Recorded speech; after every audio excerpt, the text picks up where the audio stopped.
Jericho 25 Mini Vlog.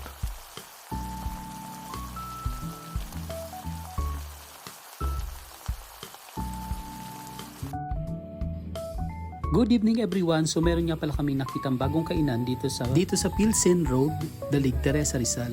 Ang pangalan nga pala ng kanilang kainan ay Dar's Grill House Inasal.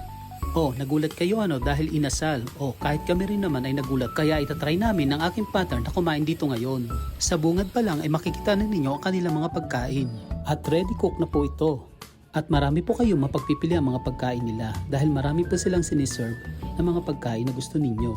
At hindi lang yan, only rice pa sila, o diba? Parang inasal talaga. At higit sa lahat, abot pa ng inyong bulsa dahil napakamura ng kanilang mga pagkain dito. So yan guys, dumating na yung pagkain namin. So yan guys, itatry namin kung talagang kaparehas din sa inasal ang kanilang mga pagkain dito.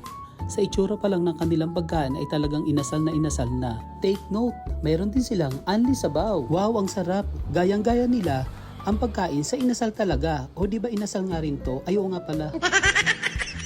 Nakikita nyo naman kung gaano kasarap kumain. Kasi ang sarap talaga ng pagkain nila dito.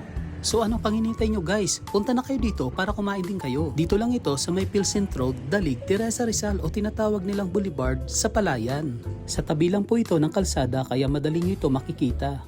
Okay guys, maraming salamat sa panonood. Huwag kalimutan mag-like, mag-comment at mag-share na rin. Thank you. Bye-bye.